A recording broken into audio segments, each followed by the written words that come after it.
गुलाब का बनाते हैं, गुलाब जल भी बनाते हैं, अतर भी बनाते हैं और मेहंदी का अतर बनता है।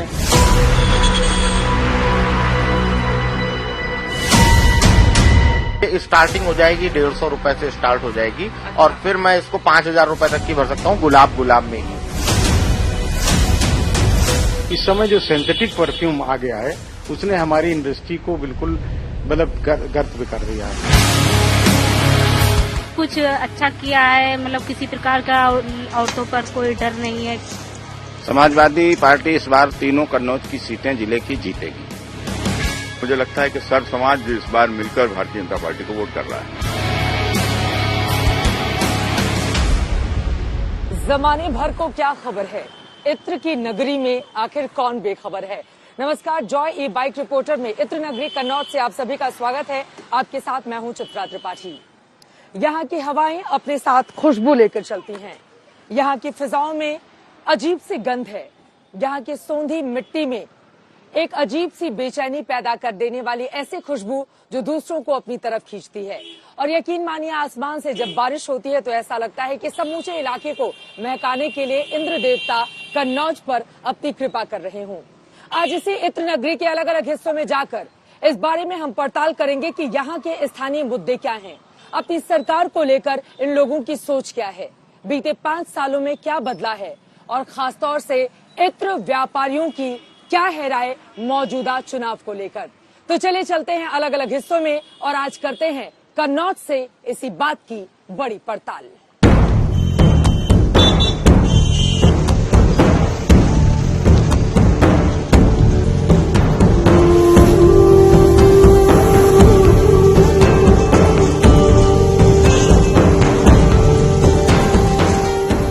खुशबुओं का शहर है ये।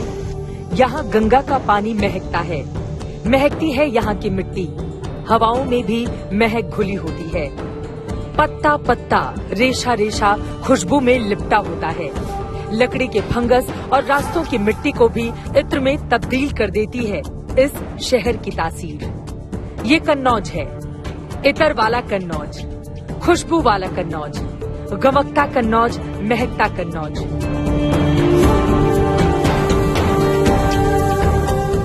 पूरी प्रक्रिया क्या होती है? ये जो बर्तन हम देख रहे हैं, बड़ा सा मटका, उसके बारे में जरा बताइए, कैसे आगे बढ़ता है? इसको डेक बोलते हैं हम लोग। ठीक है। ये तांबे का होता है। इसको ये कंडेंसर है, कंडेंसर द्वारा ये आता है इसमें भपके के अंदर। ठीक है। ये ऐसे इत्र बनता है। इसमें रोज वाटर भी वैसे बनता है। जैसे ये देख पा रही हूँ, बड़ा सा मटका है, इसको डेक बोलते हैं। इसके अंदर पानी और फ्लावर है और नीचे आग जल रही है। काउडक से हम लोग जलाते हैं। ठीक है, जिससे भाप बन रहा है और भाप इस पाइप से होते हुए इसके अंदर आता है, भपके में आता है। ये जो भपका है इसमें भाप आ जाता है। इसमें आता है। और पहले से अगर इसमें बेस ऑयल मिली रहती है तो इत्र बन जाता है वो। अच्छा, तो इत्र बन जाता है। उसके बाद खाली रहता है तो फिर वो गुलाब जल। अच्छा, अगर उसमें बेस ऑयल नहीं मिलाएंगे तो वो गुलाब जल रहेगा और अगर उसमें बेस ऑयल मिला देंगे तो वो इत्र बन जाएगा। इत्र का भी लंबा प्रोसेस है। क्या है प्रोसेस? कई महीने चलता है। जैसे आज निकाला तो रोज चलता रहेगा कंटिन्यू, 1 महीना लगभग। ये भाप निकालने की प्रक्रिया रोज चलती रहेगी। एक भपका जो रखा है उसमें कब तक, कितने समय तक रखा जाएगा? जैसे हमको रेट जैसा चाहिए होगा वैसा हम लोग बनाते हैं। जैसे कि 5000 रुपए किलो चाहिए तो उस हिसाब से हम लोग फूल लगाते हैं उसमें। किस तरह से पूरी प्रक्रिया बनती है, कितना समय लगता है? इसमें अतर बनता है तो जैसा भारी माल बनाओ, इसमें ज्यादा पैदन वाला तो ज्यादा टाइम लगेगा। और जो हल्का, क्या अंतर होता है महंगे इत्र और कम पैसे वाले इत्र में? क्या फर्क होता है? फूल की डिमांड चल, जो ज्यादा महंगा इत्र होता है उसमें ज्यादा फूल पड़ते हैं और जो कम पैसे वाला इत्र होता है उसमें कम फूल लगते हैं। किस किस चीज का इत्र बनाते हैं आप? इसका गुलाब का बनाते हैं, गुलाब जल भी बनाते हैं, अतर भी बनाते हैं और मेहंदी का अतर बनता है। मेहंदी के इत्र बनता है। मेहंदी में क्या करते हैं आप? फूल आता है उसका। मेहंदी का फूल? मेहंदी का फूल आता है। मेहंदी की पत्तियों से नहीं बनता है, फूल से बनता है। फूल से बनता है। अच्छा, मेहंदी का फूल ले लिए, फिर फूल आया और यहाँ फूल डाल के डेग में अपने अतर बनाते हैं। यहाँ यत्र तत्र सर्वत्र इत्र है। इसे जितनी बारीकी से बनाया जाता है उतनी ही सहूलियत से संभाला जाता है और जितने करीने से संभाला जाता है उतने ही सलीके से लगाया जाता है। अनूप केलकर जी हमारे पास मौजूद हैं और आपको बता दें कि ये देख रहे हैं केवड़े का इत्र इसमें रखा जाता है और ये जो सांचा है जिसके भीतर इत्र भरा जाता है, ये बफेलो या फिर ये लेदर है? हाँ, लेदर की बनी हुई। अच्छा, तो क्या फायदा होता है इसके भीतर रखने से? इसमें मतलब माल को साफ करने के लिए इसमें रखते हैं। इसका पानी होता है जो माल जैसे में। इसमें मैं देख पा रही हूँ, इस बॉटल में ये इत्र है। हाँ। इसमें थोड़ा बहुत अगर पानी होगा तो इसके भीतर हम रखेंगे तो पानी सोख ले जाएगा, सोख ले, निकल जाएगा, फिर वो पूरी तरह से फ्लावर फिल्टर हो जाएगा, फिल्टर होके माल रह जाएगा। इत्र को लगाने के भी तरीके हैं। आपको बता दें, कन्नौज में जब आप आएंगे तो बाकायदा व्यापारी इसके बारे में भी आपको पूरी की पूरी जानकारी देंगे। मेरे हाथ में ये इत्र है और आपको बता दें कि अगर आप इसका इस्तेमाल करना चाहते हैं तो सबसे पहले अपनी हथेलियों पर लगा सकते हैं। अगर वहां पर आपको नहीं लगाना है तो आप यहां पर लगा सकते हैं, बिल्कुल एल्बो वाले बीच साइड में। ऊपर लगाइए, शोल्डर पे, कान के नीचे बिल्कुल यहां पे इत्र लगाया जाता है या फिर गले में यहां पर इत्र लगाया जाता है। इसके बारे में कहा यह जाता है, आप किसी से हाथ मिलाते हैं, मिलते हैं, गले मिलते हैं तो यकीनन जो आपकी खुशबू है वो सामने वाले तक भी पहुंचेगी और इस खुशबू का दूर तलक रिश्तों में असर होगा।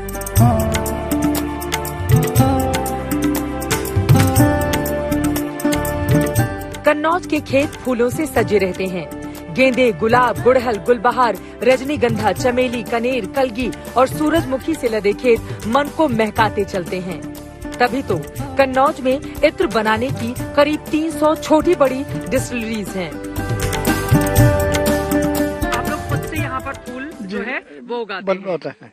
अच्छा, कौन कौन से फ्लावर्स होते हैं? गुलाब होता है, बेला होता है, मेहंदी होता है और गेंदा होता है। ये बस ये 4 यहाँ और वहाँ पे उड़ीसा में कौन सा? उड़ीसा टेबलेट लिए वहाँ जाना पड़ता है। यहाँ पे जैसे गुलाब है, मेहंदी है, बेला है और गेंदा है। इतने फूल हो जाते हैं कि कन्नौज में मतलब जितनी फूलों की जरूरत पड़ती है इत्र के लिए उतने यहाँ पर उपलब्ध होते हैं? हाँ, खेती हो जाती है उतनी? बाहर से बहुत कम मंगाई जाती है? नहीं, बाहर से नहीं, कम आता है, यहाँ तो बहुत है। सरकार से क्या चाहते हो, क्या होना चाहिए? जी चाहते हैं मतलब पैदावार में मतलब होनी चाहिए और हम लोगों को कोई तकलीफ नहीं होनी चाहिए। पैदावार के लिए मदद करें और फूल को कीड़े ना खा जाएं, इसलिए जो भी केमिकल वगैरह होता है, जो दवा वगैरह लगती है वो मतलब वो सरकार सस्ती करे, आप लोगों की जिंदगी थोड़ी अच्छा हो। आपके लोगों के लिए अच्छी सरकार कौन सी है? हमारे अच्छा सरकार यही चल रही जो अभी इस समय चल रही है।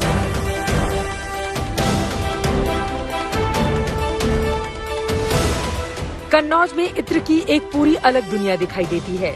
यहाँ सिंथेटिक से लेकर फूलों से तैयार हर तरह का इत्र मिलता है। सबसे महंगा इत्र अदरूद माना जाता है। इस 1 ग्राम इत्र की कीमत लगभग 5,000 रुपए होती है। इसके अलावा केसर, कदम, केवड़ा और कस्तूरी इत्र भी महंगे दामों में बिकते हैं। ये सबसे सस्ता इत्र है, ये सबसे महंगा इत्र है। दोनों में किस तरह का फर्क होता है? लिखा तो गुलाबी है। हाँ, ये टोटल केमिकल है। अच्छा। इसका नेचुरल से कोई लेना देना नहीं है, गुलाब के फूल से भी कोई लेना देना नहीं है। ये फूल नहीं मिक्स? हाँ, कुछ भी नहीं है, 100% केमिकल है। ये नेचुरल इत्र है। ये नेचुरल है? हाँ, ये 100% पे लगाया जाता हाँ, है। ये आप स्किन पे लगाएंगे, फूड ग्रेड में भी लेंगे, किसी भी ग्रेड में लेंगे। हाँ। ये नेचुरल गुलाब से ही निकला हुआ। अगर मुझे इतनी छोटी वाली बॉटल खरीदनी हो, असली वाली, ये वाली, तो कितने की मिलेगी? ये स्टार्टिंग हो जाएगी 150 रुपए से स्टार्ट हो जाएगी। अच्छा। और फिर मैं इसको 5,000 रुपए तक की भर सकता हूँ गुलाब में ही। गुलाब में 5,000 रुपए की इतनी छोटी बॉटल जो सबसे महंगी होगी। और सबसे सस्ती ये 40 रुपए में भर दूंगा मैं।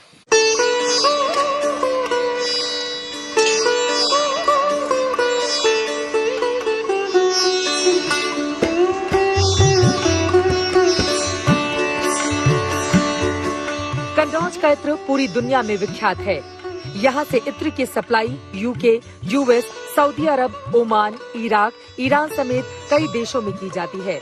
मगर चंद रोज पहले यहाँ के एक इत्र कारोबारी की वजह से इत्र व्यापार पर दाग भी लगा, सियासत भी हुई और कुछ हलकों में बदनामी भी। अच्छी बात ये रही कि यहाँ के व्यापारियों पर उसका विशेष असर नहीं हुआ। अलबत्ता ये अपनी चुनौतियों और परेशानियों का हल चाहते हैं। किस तरह की दिक्कतें आप लोगों को आती हैं? जो इत्र कारोबारी हैं उनको क्या और चाहिए होता है सरकार से? सरकार से क्या, उसको फैसिलिटी मिले परफ्यूम के ऊपर, और जो इनके फूलों के ऊपर टैक्स लगाया है वो कम हो। इत्र कारोबारियों के ऊपर बड़ी छापेमारी चल रही है, तो डर भी है इस बात का, या आपको लग रहा है कि जो बदमाश है उन्हीं के ऊपर चल रही है और बाकी लोगों के ऊपर नहीं चल रही? वो उनका पैसा थोड़ी ना था, तो इस बारे में डर तो नहीं है? हमें क्यों डर होगा? वो उनका पैसा नहीं था, किसका पैसा था? वो गुटके वालों को पैसा था। क्या आप लोगों की डिमांड थी जो पूरी नहीं हुई है? यहाँ परफ्यूम पार्क बनने वाला था, उसका काम रोक दिया गया है। जो छापेमारी हुई है, डर है उस छापेमारी से आप लोगों को भी? नहीं, एक पीयूष जी के यहाँ से कुछ निकला है कैश, वो किसका है क्या है ये तो एक अलग इशू है। उसके बाद में जो छापेमारी हुई है उनके यहाँ से कुछ निकला भी नहीं और परेशान भी किए गए हैं और उनसे कन्नौज की काफी बड़ी पॉपुलेशन उनसे जुड़ी हुई है। अच्छा। हाँ, जिसकी वजह से कारोबार पे बहुत ज्यादा फर्क आप पड़ा। लोगों के सामने सर चुनौतियाँ किस तरह की हैं? जो इत्र व्यापारी हैं, क्या चैलेंजेस हैं उनके सामने? बहुत ज्यादा है हम लोगों के। जीएसटी ज्यादा है, कितना है? 18% है, ओके। पहले 5% था। 5 से मोदी जी ने बढ़ा के 18 कर दिया है। तो आप लोग चाहते हैं 5% हो जाए। हम लोगों के सामने इत्र का व्यापार, एक्चुअली हम लोग नेचुरल इत्र का काम करते हैं। इस समय जो सिंथेटिक परफ्यूम आ गया है उसने हमारी इंडस्ट्री को बिल्कुल मतलब गर्त भी कर दिया है। जितना इत्र महक रहा है उतना ही महक रहा है यहाँ की महिलाओं में सुरक्षा का भरोसा भी। महिलाएं कहती हैं कि वो यहाँ सुरक्षित महसूस करती हैं। सरकार से खुश हैं? 5 साल में अच्छा काम किया है सरकार ने? काम है, अच्छा किया है। काम अच्छा किया, क्या अच्छा काम था? मतलब हर सुविधाएं दी हैं, सब कुछ दिया है उन्होंने, हर कुछ वो चल रहा है। मगर हम कोई वो नहीं करेंगे, उनकी सरकार अच्छी चल रही है। मतलब ना गुंडागर्दी है, ना कोई मतलब वो आवास दिए हैं लोगों को। तो लग रहा है ये सरकार अच्छी है। क्या अच्छा काम किया है? यही है कि मतलब सब कुछ अच्छा किया है। मतलब किसी प्रकार का औरतों पर कोई डर नहीं है, किसी प्रकार का कहीं भी चली जा रही है या सुरक्षा है। मतलब मोदी योगी सरकार में सुरक्षा है। ये है। क्या है सपा का हाल यहाँ पर? सपा का बहुत अच्छा हाल है, लहर है, निकलेगी लहर सपा। निकल जाएगी जी बिल्कुल। कन्नौज एक जमाने में सम्राट हर्षवर्धन के विशाल साम्राज्य की राजधानी था, मगर सियासी गलियारों में कन्नौज का रुतबा आज भी कम नहीं हुआ। पूर्व मुख्यमंत्री और मौजूदा समाजवादी पार्टी के मुखिया अखिलेश यादव की पत्नी डिम्पल यादव इसी कन्नौज से सांसद रही हैं। दिल्ली की पूर्व मुख्यमंत्री दिवंगत नेता शीला दीक्षित ने अपना पहला चुनाव इसी कन्नौज से जीता था। जब पहली बार उनके लिए आदेश आया था आप लोगों के लिए कि वो यहाँ से चुनाव लड़ने जा रही हैं, तो क्या तैयारी थी?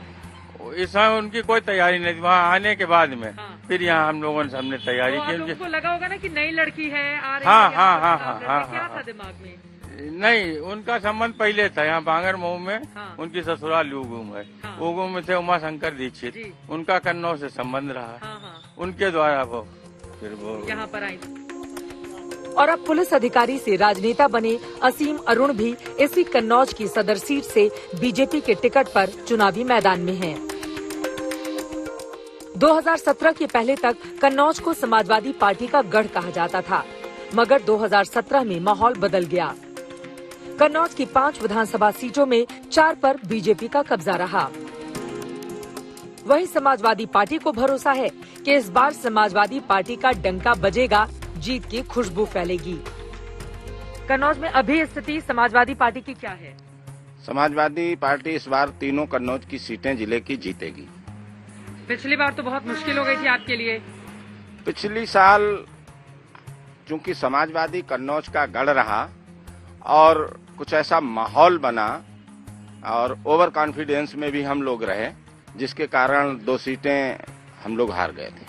ये बताइए, अभी कन्नौज में जो इत्र व्यापारी हैं उनके घर जो छापेमारी हुई है, बीजेपी उसको सीधे समाजवादी पार्टी के इत्र से जोड़कर देख रही है। इतने झूठे लोग हैं, किस तरीके से झूठ को सच करते हैं। पीयूष जैन और पंपी जैन में इन्हें अंतर नहीं नजर आ रहा है। पीयूष जैन एक व्यापारी हैं, समाजवादी पार्टी के सदस्य तक नहीं हैं। और बीजेपी मानती है कि कन्नौज में इस बार भी कोई नहीं है टक्कर में। 2022 के इलेक्शन में इस बार की क्या स्थिति दिखाई दे रही है बीजेपी की? देखो, निश्चित रूप से जिस प्रकार से 2014, फिर उसके बाद में 2017, फिर 2019 और 2022 में तो साफ दिख रहा है कि इनसे सबसे बड़ी लहर भारतीय जनता पार्टी की इस बार है। मुद्दे क्या होंगे इस बार के? मुद्दा, सबसे बड़ा मुद्दा तो कानून व्यवस्था का ही है। जिस प्रकार से लोगों का जीवन में एक डर का भाव हमेशा रहता था और गुंडे माफिया एक जिस प्रकार से इनका उत्तर प्रदेश में एक बोलबाला रहा करता था, गांव-गांव तक गुंडा हावी होता था, तो एक गुंडागर्दी पूरी तरीके से समाप्त हुई है। और आपके जिस प्रकार से जो डेवलपमेंट्स जो उत्तर प्रदेश में हुए हैं, उत्तर प्रदेश विकास के पथ पर तेजी से बढ़ा है। आपको लग रहा है कि इस बार कन्नौज की सारी सीटें बीजेपी को हासिल हो जाएंगी? निश्चित रूप से जिस प्रकार से कन्नौज सदर सीट के ऊपर एक ईमानदार और एक कर्मठ एक पढ़े लिखे व्यक्ति को इस प्रकार से जो अधिकारी भी रहा था और उस ऐसे व्यक्ति को टिकट मिली है, तो इसका यहाँ एक अपने आप में उत्साह है। सबके अपने अपने वादे, अपना अपना भरोसा, मगर कन्नौज की जनता क्या चाहती है, वो सरकार से कितनी खुश है और सरकार से उसे क्या आस है, वो विपक्ष को कितना भाव दे रही है, ये सब जाना है हमने। चलता हुआ अलाव ठंड की ठिठुरन से लोगों को थोड़ी राहत देता है, लेकिन यहाँ पर राजनीति में राहत की उम्मीद कर रहे नेताओं के लिए जनता क्या सबक लेकर आई है और कितनी संतुष्ट है, इन लोगों से जरा जानते हैं। किसका माहौल चल रहा है अभी? अखिलेश यादव। अखिलेश यादव का। अखिलेश ने क्या अच्छा काम किया कि उनका माहौल है अभी? अखिलेश ने बहुत सारे अच्छे काम किए हैं। एक मेडिकल कॉलेज यहाँ पे हमारे यहाँ पे बनवाया है। अच्छा। हाईवे बनवाया है। किसका है जोर? देखिए जोर के अभी चल तो अखिलेश यादव का रहा, लेकिन गांव की तरफ की अगर बात करो तो हमारे यहाँ सबसे ज्यादा मोदी की लहर है। मोदी का सब अलाव चल रहा है, ये सब मोदी जी ने अलाव दिया। अलाव मोदी जी का सब है ये। कैसे मोदी जी ने दिया है? सब ये मोदी जी का काम चल रहा है, यहाँ पर कोई काम नहीं होता है। यहाँ मतलब अखिलेश यादव का कोई काम नहीं यहाँ पर है। क्या लग रहा है कि यहाँ पर पलड़ा भारी है? यहाँ पे बीजेपी का ही है। मुद्दा कौन सा है बड़ा? मुद्दा अभी बेसिकली तो कुछ नहीं कहा जा सकता, लेकिन जो बीजेपी के पिछले चुनाव के जो मुद्दे थे वो सारे फुलफिल हुए हैं।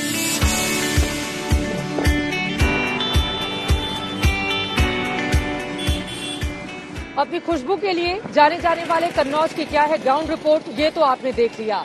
आपको बताते चले, उत्तर प्रदेश में एकमात्र कन्नौज ऐसा जिला है जहां से 3 सांसद निकले और उसके बाद वो मुख्यमंत्री भी बने। सबसे पहले शीला दीक्षित, जो यहां से सांसद रही, बाद में दिल्ली के मुख्यमंत्री बनी। मुलायम सिंह यादव यहां से सांसद रहे, प्रदेश के मुख्यमंत्री बने।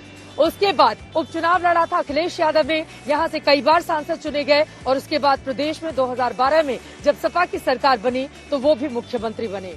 इस बार की स्थिति तो ऐसी कुछ है नहीं, कोई बहुत बड़ा नाम जो मुख्यमंत्री पद का दावेदार हो अभी तो मैदान में नहीं है, लेकिन कन्नौज की ग्राउंड रिपोर्ट के जरिए आपको ये समझ में आ गया होगा कि यहाँ पर खुशबू किस पार्टी की फैल रही है। कन्नौज से अभी के लिए बस इतना ही। कैमरा पर्सन हिमांशु शर्मा और संजय कुमार के साथ चित्रा त्रिपाठी, कन्नौज आज तक।